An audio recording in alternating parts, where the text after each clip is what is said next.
yes kitokotanga kisanikire mu mbaga ya Chosen Beka nti tuli mu kwanjula era nga essawa ya kakati wenjogerera kikute wansi ne waggulu analabyeko omukyala Rema Namakula oyo nno omukyala Hamza Dr. Hamza Omubwati naye yayingiddeyo ku mukolo ng'anekanise bitiya kankutwaleko weerabireko n'agago wabeerawo omuntu akwagala ku mutima oyo yenze so ne bwe bambuuza kikunjaga sambagamba bwe nesanga kiwulira buwulisi mulibuze kwegamba njagiteri kugwe ne bwe bakukonje tuvuddeko munnange tukyali ku nsonga z'omukyala amawulire ge mbadde atamala agenaakafuna ku mukyala ono Monica agambibwa okuba yesse ate natta n'abaana be ababiri kigambibwa nti abadde mufumbo era nga yafumbirwa mu Kampala mbu naye nga nzaalwayo Kagadi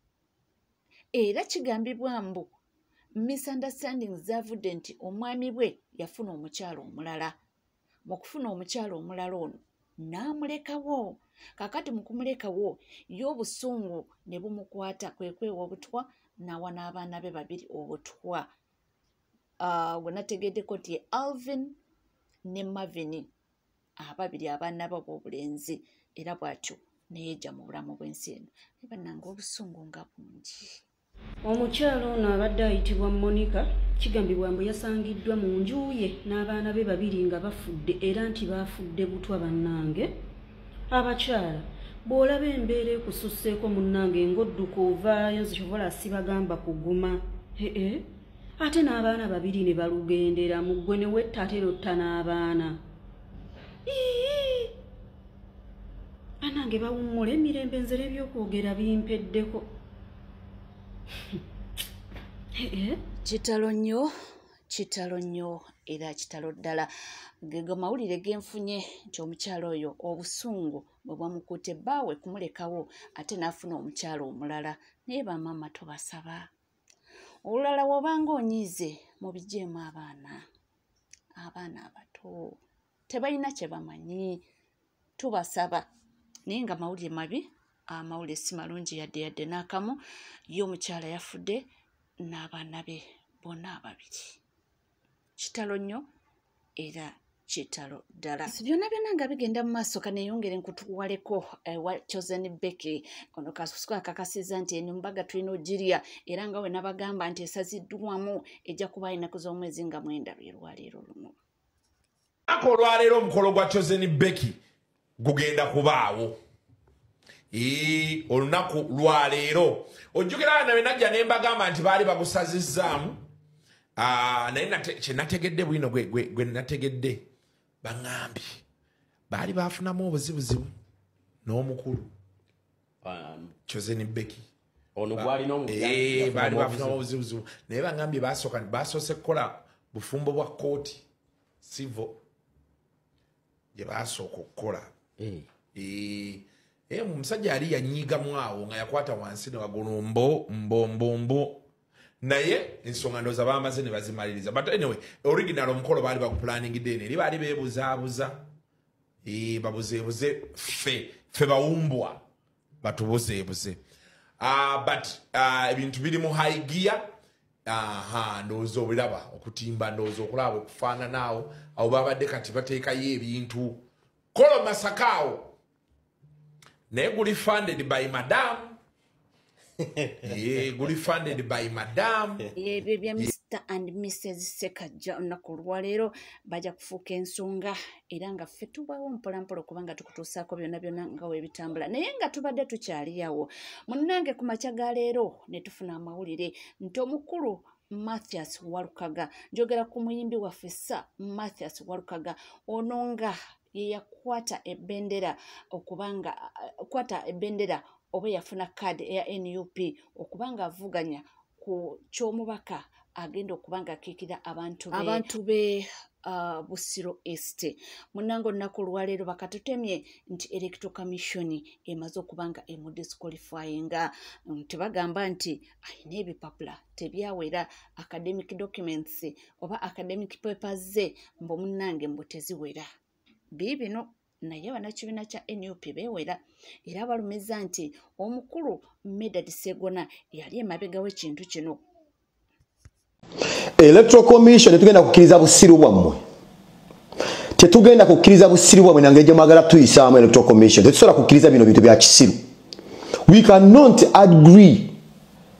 Tetusobola kukkiriza nammwe nga mwagala okussa wansi NUP n'otumanyiira. Byabakama, this is too much. Byabakama, this is too much ne tiimu ye ya Museveni mwana. You cannot disqualify Mathias Walukaga ku buyigirize bw'alina. You cannot disqualify Mathias Walukaga n'obuyigirize bw'alina. Buno wammanga. Walukaga badde mukwano gwange for the past 20 years. Mumanyi nnyo ebimukwatako. Era kambabuulire mbakakasa Walukaga yasoma. Mugambe talina buyigirize. Walukaga alina obuyigirize. Ladies and gentlemen, kansooke mbabuulire Walukaga be yasoma. Tetusobola kukkiriza busiro ebigene bunne egene mbwa iri ani opposite akanakana kaboka Sseggona kayitewo. Ladies and gentlemen,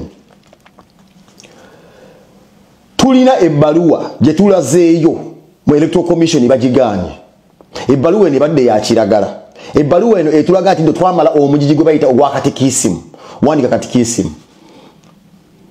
Bali emisomo gy'omusajja gye yasoma katikisimu. Kuba naffe twabeeranga tuve ewaka bagamba agenze kusoma musomo kitegeeza yabangulwa yasoma is educated mu katikisimu. Era ebbaluwa agiraze byabakama n'agigaana. Walukagalazeeyo ebbaluwa ey'okubiri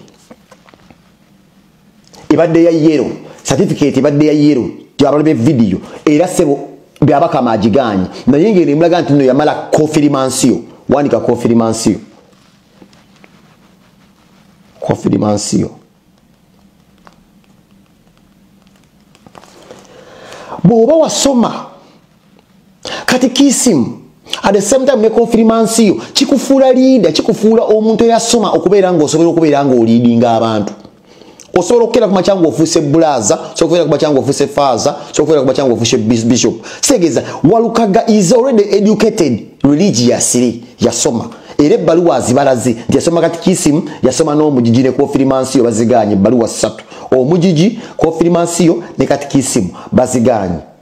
Imagine 3 certificates baziganye. Bwe bamaze ozigaana n'abagamba bino wammanga nti bannange nakulira ku kye bayita Masaka gye nzaalibwa. Era nakulira ku kigundi parish gye bayita bagiyita Villa Maria parish. Villa Maria parish twalinayo omusomo gwaba bulaza era nalina kubeera mbusu kubeera bulaza era abalaze certificate ebaddeko bagiyita Villa Maria parish. Once upon a time bulaza. Wandika once upon a time bulaza.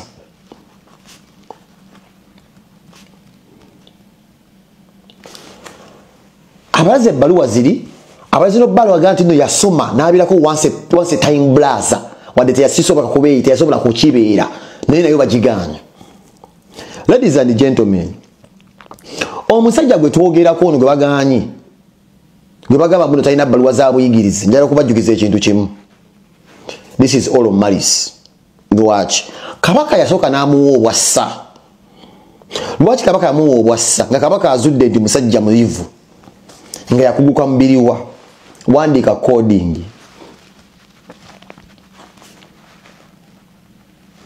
Mu coding yayiga kye bayita okusuna ze bayita zi strings zino olukoba nti ayiga kodi ku kodi kodi ku kodi kodi ku kodi kodi ku kodi nti asobola okukuba sound nga temanyi na ya Burna Boy gamba the return of the Afrobeat master.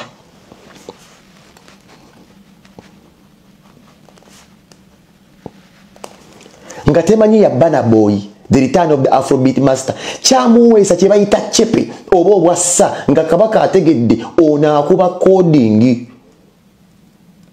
Bakirira eri ewa Sekasatwe simanyi mu masiro simanyi agafaanana gatya egyo yakubira engoma eyabwanto gye bayita Serugonwo.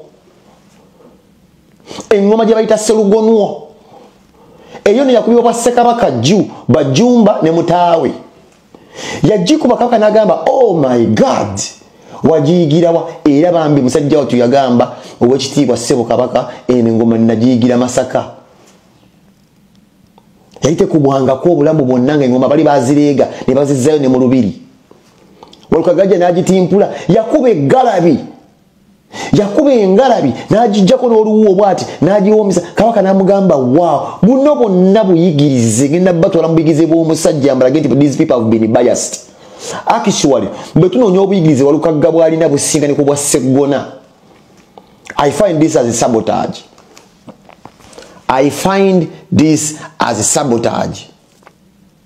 Because technically bambuuza ekibadde ng'ekibadde kimulemi which university bambuuza university era university ajogedde bami ati agambe nti nno Matendo Gita Singers University era bamubuuza who are your OBs bino mbadde mukiraba who are your fucking OBs bambuuza bani ba OBibo agambe most of them are dead neni nako babiri bokka abaliyo era yogedde Sebatta kuba Livingstone Kasozi baafa ayogedde Sebatta n'ayogera n'Endugga era yogedde bulungi agambye Yorona omusajja agenda otufuga ye yaikosi yajijja Makerere yakolanga eyaffe ya MDD naye ffe twasomera ebyuma ebiseera by'obote byali tebiteereka kye bayita records kitegeeza tewaliyo ki wandika civilization nti ebyuma tewaliyo kwa bagamba era muwulidde musajja watu bambi abadde n'amaze gamuyitamu Walukaga abagambye nti bannaye walinga bagamba bugambi nti oyise ng'otambula ng'ogenda kye bakuwa ng'ogenda kusota kye bayita lundaaganya kayita akagaali lundaaganya yenje gisotta mbu okuva simanyi ku university paka waka nga bamutikkidde mbu bagenda bugenzi bo ne babagamba nti bakutikkidde because the dynamics of education have changed today. Abantu abamu basomeranga ku miti bajjajjaffe Balukaga balina challenge zabo ze bafeesinga babobbe ne ze bafeesinga abana tuzadde bagenda kuba bazine basefeesinze Balukaga akugambye nga nnyonnyola byabakama nti namala okusoma bwenti ne baŋŋamba nti nno gwomaze tambula genda tebalina kye baamuwa era bagambye wasoma nani nti Livingstone Kasozi nti oyo mufu basudde nti oyo mufu ani aliwo ng'ayinza okugamba nti aliwo ng'aliwo simanyi oba abijjukira nti yaani ye Sebatta andi Ndugga era bamubuuza ekibuuzo kyasinze badde balowooza actually Matendo Gita Singers University bamubuuziza who was your guilty president by then omusajja era talimbye agambye yeekolera wandiika yeekolera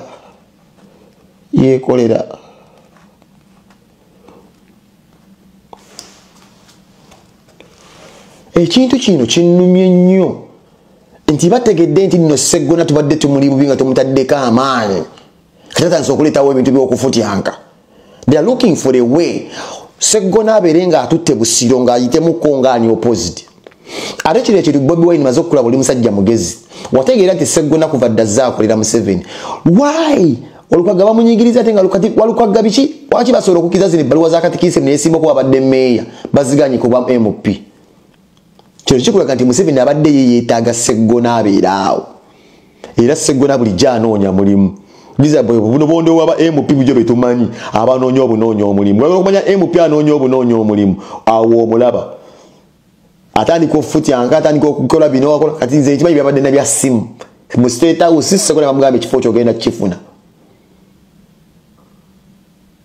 naye omusajja akugambye yabwe Masaka eyo ne Masaka abadde yaliko ku course era bamusomesa abachina mbu bava abachina bava China ne bajjo basomesa nga basimba mulinga yagamba yaliko kongera yaliko ko we baleta ensigo za mulinga Masaka ne bakola kibayita mulinga irrigation MI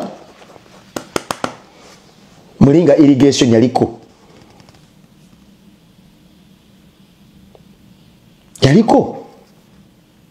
yagamba yasugenda n'akolako ko mu Coffee Marketing Board nga anoonyayo sente zigula his first Gita mu Coffee Marketing Board ate yagamba era ogw'omusomo yaguliko nga bakusomesa engeri olina okubeera nga okuba mu coffee n'omuseesa wali n'omuteeka mu kyuma that is all education si yagenda bugenzi kusomesa abantu biology chemistry obuyigirize ne bw'obanga okanda kye bayita ŋŋano oba olina obuyigirize mu kkuba ekikomando mu ŋŋano n'oba oli gubbi ng'oli gunyugunya oba oli malaaya olina obuyigirize obukugu mu ekyo naye zino zonna koosi ze mbasomedde omusajja zaali zisobola omufuulira ddala prominent leader Walukaga badde asobola okubeera leader. Muno mubaddemu kye bayita sabotage atandika wano. Kuba ebyo nede bamubuuza muzika video nga mukalabe byonna abadde abita bussi. Ayogedde the solutions yakolesanga bamubuuza which was your best subject asimanyi mbu at A level. Ayogedde amazima agambye physics ne bamugamba waaki munali nsoma okusoma gravity naye ngattako ejjinja munensoma simanyi kye bayita soil erosion Facebook evaporation.